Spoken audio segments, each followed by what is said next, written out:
I pay homage to the Buddha. I pay homage to the Dhamma. I pay homage to the Sangha.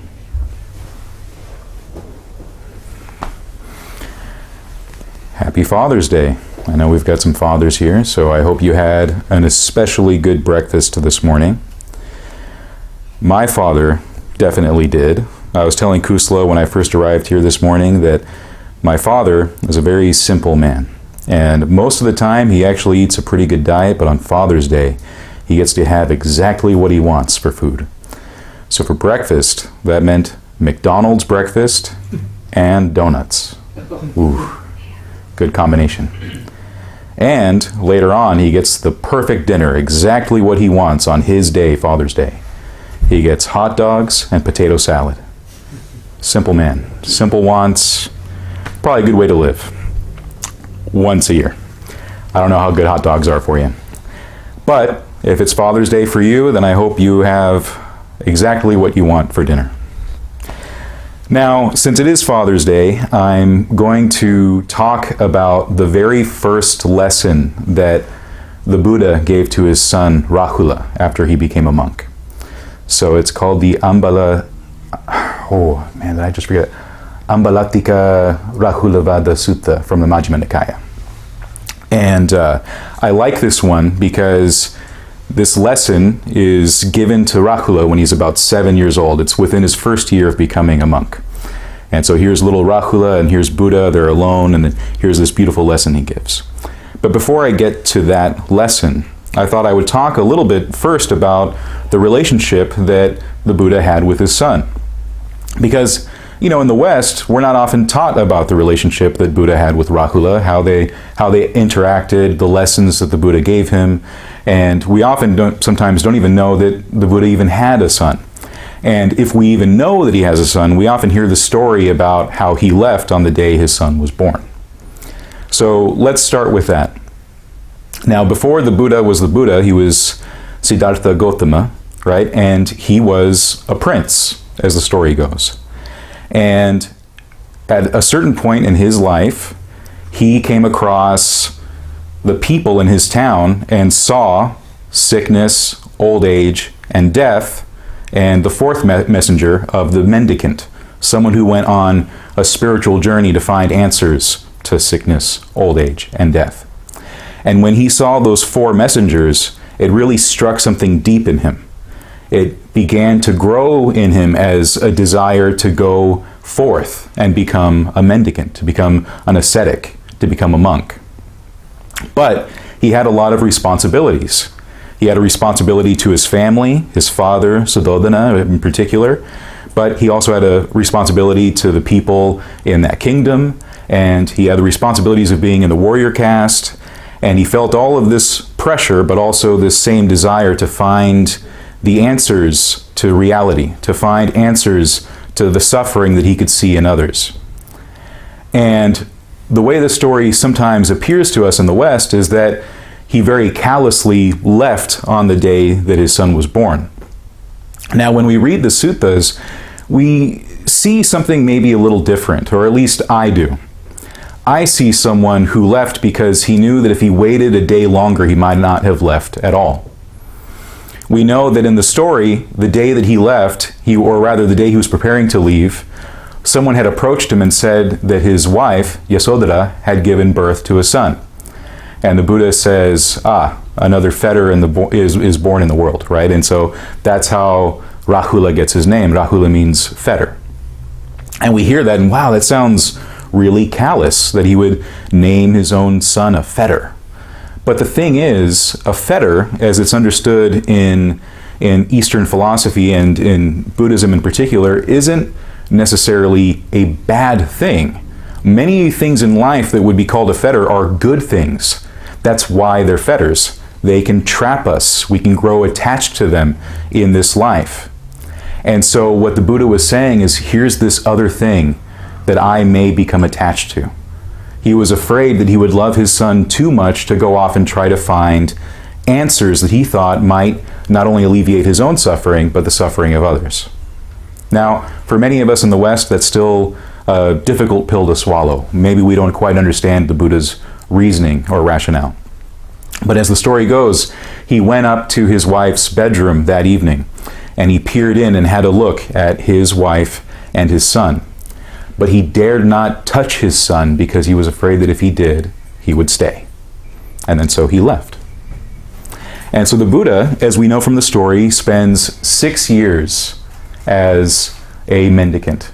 And in that time, he spends some of that in deep austerity, starving, not sleeping, meditating long hours, withering away.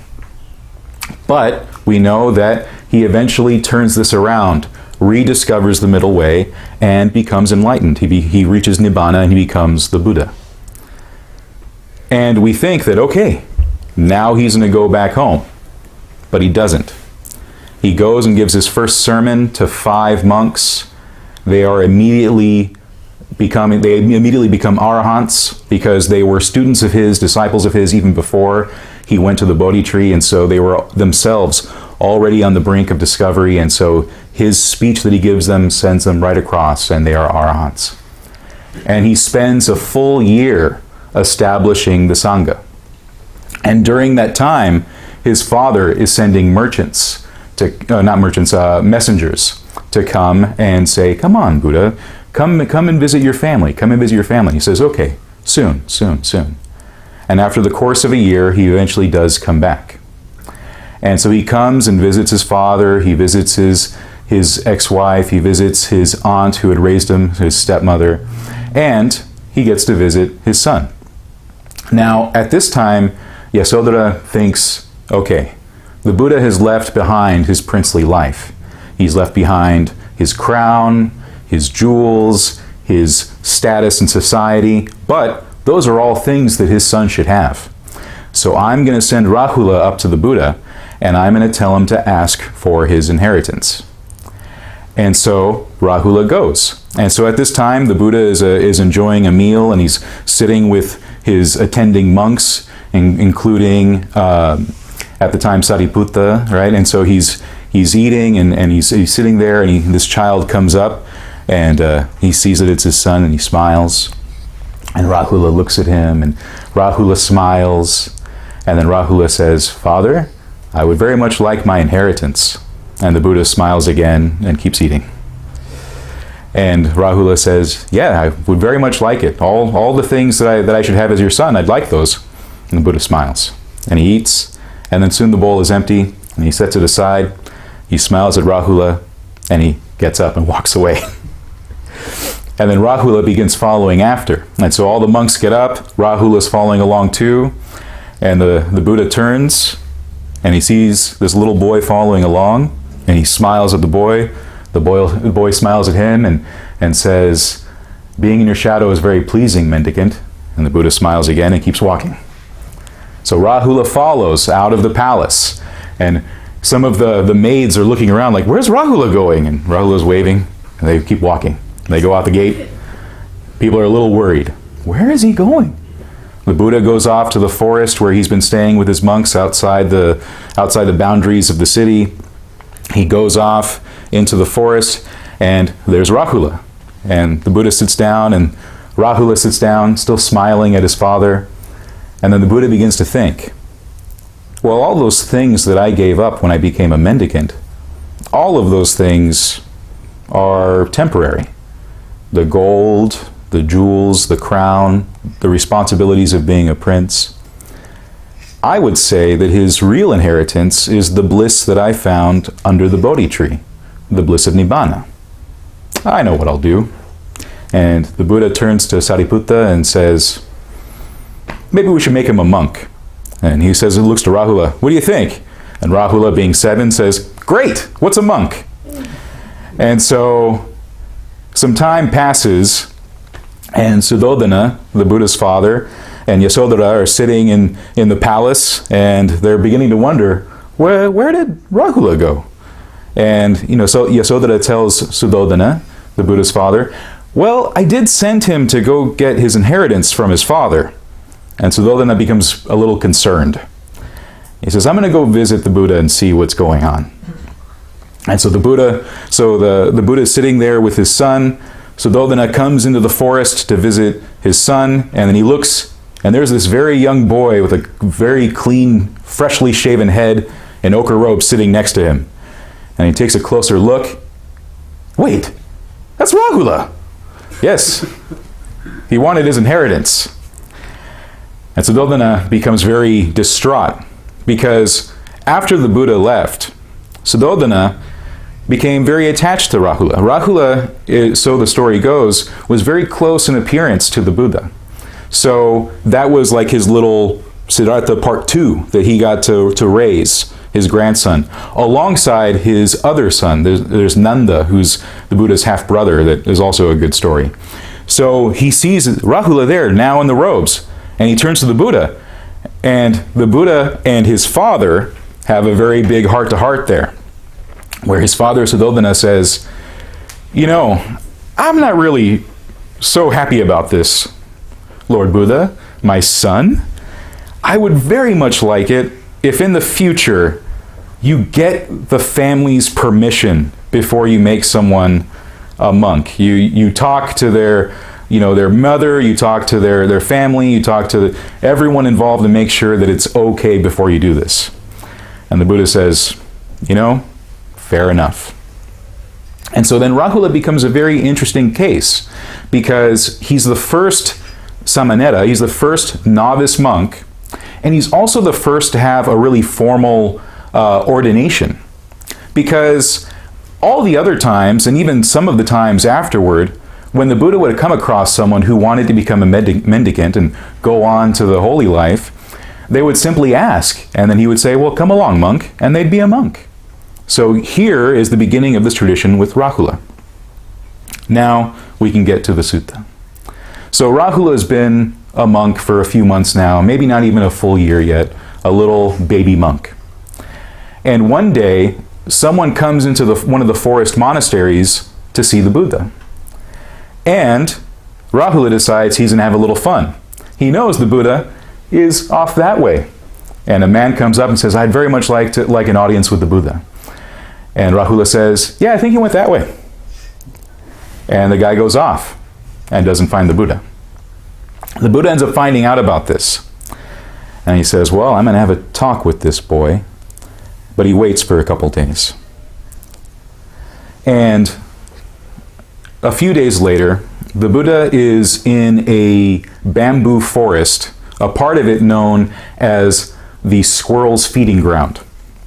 I like this because I like to imagine that the Buddha was sitting there meditating while squirrels are running up the bamboo, maybe resting on his shoulder, maybe sitting in his lap while he's meditating, and then just chittering away. Now, squirrels do make very good meditation companions. When I've been down towards San Diego at Wat Metta, we have California squirrels over there, if you've ever seen them, because they live in the avocado orchard. So all of these squirrels are eating avocados all day long. They got the glossiest fur, they're the fattest, happiest little California squirrels you've ever seen. That's probably not the squirrels the Buddha was meditating with, but I'd like to think they were also pretty happy that day. And so the Buddha meditates until late afternoon. And then he decides, okay, I'm going to go visit Rahula. And so Rahula was in a place called Ambalatika, which means the mango stone. So he goes to visit Rahula at the mango stone. And Rahula can now see his father approaching, and he goes, oh great, Dad's visiting, right? And so he goes and gets a bowl of water, and he lays out a seat for the Buddha so that the Buddha can sit down, wash his feet, and relax. And the Buddha sees the bowl, sees the seat, and oh, good. And he sits down, washes his feet. And then he looks to Rahula and goes, okay, time for the lesson. And he points to the bowl. And the bowl at this time has a little bit of water left over. And he says, Rahula, do you see the water in that bowl? Yes, Father, I do. You see how little of it is there? Oh, yes. Well, that's how little of the monk's nature remains in one who has no shame in telling deliberate lies. Oh, I see that, Father. The Buddha picks up the bowl with a little bit of water. He tosses the water. Rahula, yes, Father? Do you see how easily that water was tossed out of the bowl The way it was just tossed out? Yes. Well, that's how the nature of a monk is tossed out, in one who has no shame in telling a deliberate lie. Oh. Now Rahula's probably putting it together. He knows. Yes, Father. The Buddha takes the bowl back down, turns it upside down. You see that bowl turned upside down? Yes, Father. That is how the nature of a monk is turned upside down, in one who has no shame in telling a deliberate lie. Oh. And then the Buddha turns the bowl back over. Rahula. Yes, Father. You see that bowl? How empty and void it is? Yes. Well, that's how empty and void the nature of a monk is, in one who has no shame in telling a deliberate lie. Oh, I see. Now, Rahula, the Buddha says, say that there is a royal bull elephant.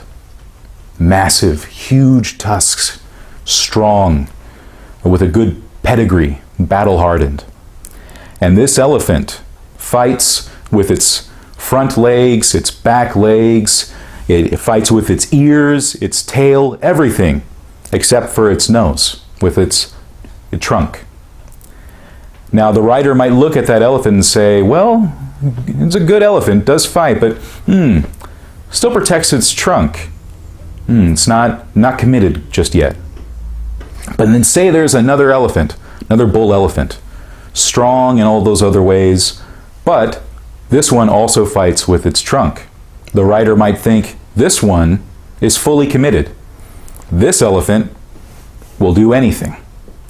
Now, this is really important because remember that the Buddha had grown up in a warrior caste. This type of allegory, this type of simile might be used to say, hey, the one that is willing to do anything, that's the good one. But the Buddha is a mendicant, training another mendicant. And he says, well, actually, that's how it is when you are willing to lie. You're willing to do anything. So it's actually the one that has used its trunk, that's the one that we should not be like. And so the Buddha gives this lesson to his son, that anyone who's willing to tell a deliberate lie, who has no shame in telling a deliberate lie, that's the gateway drug into doing anything else. And when I read that sutta, I thought, you know what, that was really smart of the Buddha to tell his son that. Because if you ever meet a killer, probably doesn't have a lot of qualms about lying. If you meet a thief, probably no qualms about lying.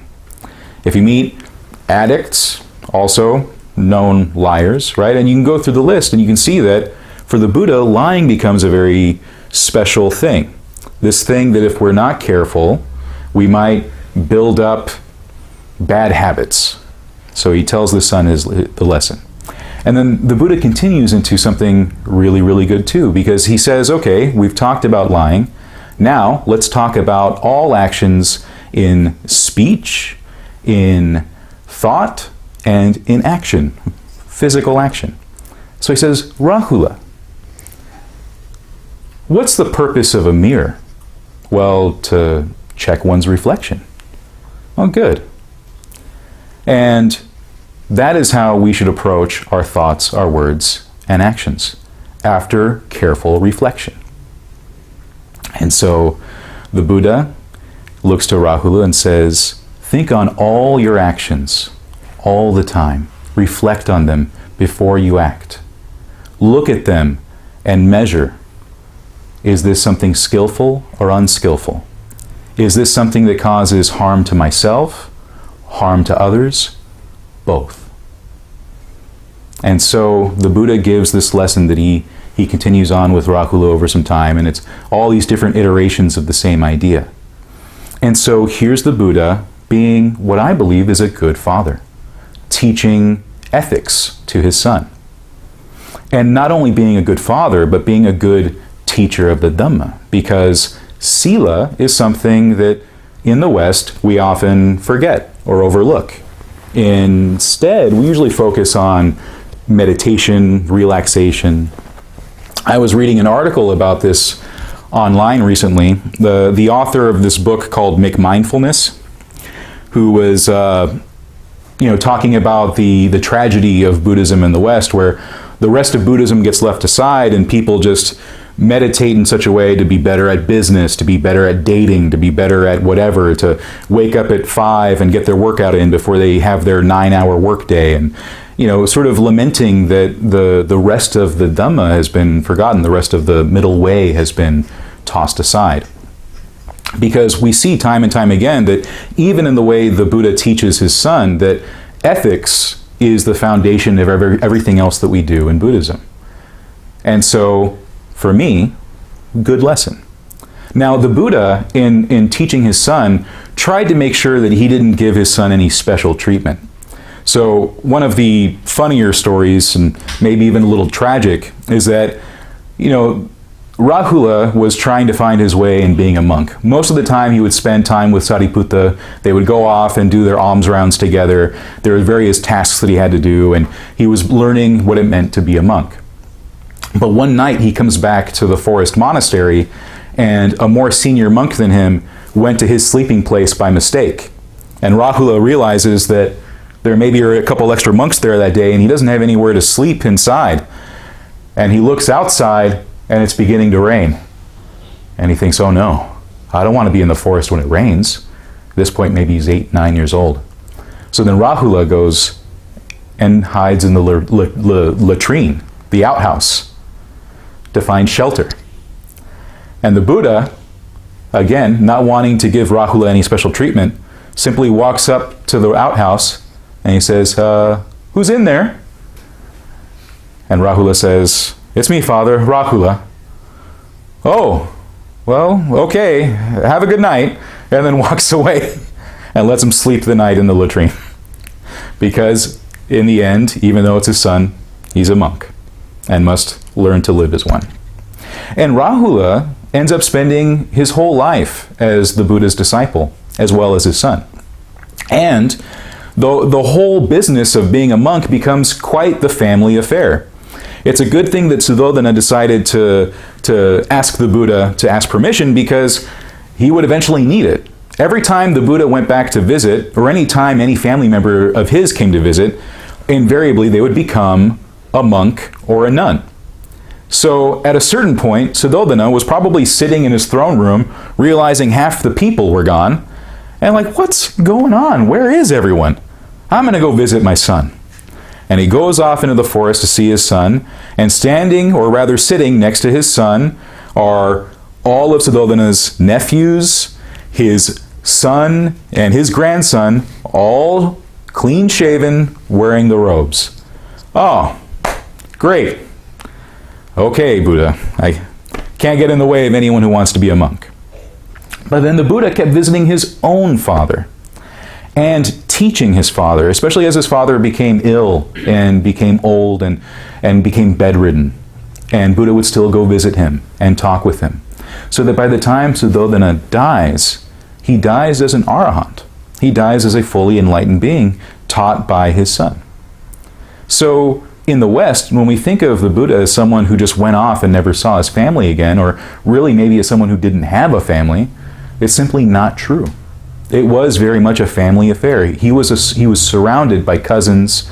He was surrounded by nephews. He was surrounded by his own son and his half-brother. And Rahula, growing up as the Buddha's disciple, was actually referred to as Rahula the Lucky. That was his name, his nickname that was given to him, the Lucky One. And the explanation for that is that he was lucky in two regards: to be the Buddha's only son, and to be the Buddha's disciple who had attained arahantship. And all of that started with that lesson, that foundational lesson on telling the truth. Because Rahula had told a little funny lie at 7 years old. And when we think about it, man, aren't we all in trouble? Don't we all tell white lies? And in Buddhism, I was having a discussion with a friend about this last night, about the Buddha's relationship to truth-telling and how important it is. And my friend couldn't wrap his head around it. He was like, well, yeah, but like, what about if you go to the hospital and your friend is sick on the bed, and they look terrible, but then they turn to you and say, how do I look? Oh, what do you say? You know, according to the Buddha, you couldn't lie. You couldn't say, you know what, you look great. You'd probably have to fall back on noble silence at best, or at worst say, well, I mean, you've looked better, but I love you, you know, something like that. And my friend said, I don't know, that's not good enough. And I said, well, you know, where we all own our karma, so maybe in that instance, we just bite the bullet and say, yeah, you look great. And then bear that karma, the fruit of that karma, however it may be. So I like focusing on these kind of stories, these stories where the Buddha is a good father, because it's important to think of him as that. You know, there are a lot of spiritual figures in the world, and we often forget their humanity. With the Buddha, though, it's hard to forget that, because he was a man. He was born, he had family, parents, he had a wife, he had a son. He had made sure that he fulfilled all of those things before he went off and became a monk. And then even after that, even though it seemed like he could have just gone off and been away forever, living this lonely life in the woods, he built up the Sangha, and then more than that, he built up that Sangha out of his own family, out of his own blood, out of his own relations. Found a way to support them in a different way, not in the way that everyone had expected him to support them. Because as a prince, he would have taken his father's place and been the head of the family and provided for their worldly needs and their sensual needs, the sensual in the case of the senses, giving them delicious foods and fine silks and jewelry. But for the Buddha, that was always the stuff that didn't really matter all that much. Those are the things that have the three marks of existence. They are impermanent, they are unsatisfactory, and they have nothing to do with what we are or may be, which is always something changing. We are these five heaps, ephemeral, always in flux. So the Buddha gave them the only real thing he had to give, which was the Dhamma. And he provided for all of them, for his father, for his stepmother, for his half-brother, for his son, for his wife, and so many others. His own attendant later in life, Ananda, was also a family member. This was very much, in an odd way, a family business. And so, in the end, the way I view it, the Buddha was actually an extremely good father and a good supporter of his family, but supporting in the way that he actually could, with the way he could as a Buddha. So, with that in mind, I'll end this with the very last portion of this sutta, because the Buddha summarizes his lesson to Rahula, I think, very well. And so I hope that we will all listen to it and take it as a contemplation as we think about our own actions and reflect on them like looking in a mirror. And once I'm done with that, maybe we'll have time for questions, but also, since it is Father's Day, perhaps many of us, or perhaps some of us, perhaps only a couple of us, will choose to talk about our own fathers. So let me read this. All the ascetics and Brahmins of the past, future and present, who purify their physical, verbal, and mental actions, do so after repeatedly checking. So Rahula, you should train yourself like this. I will purify my physical, verbal, and mental actions after repeated reflection. That is what the Buddha said. Satisfied, Venerable Rahula was happy with what the Buddha said. Thank you.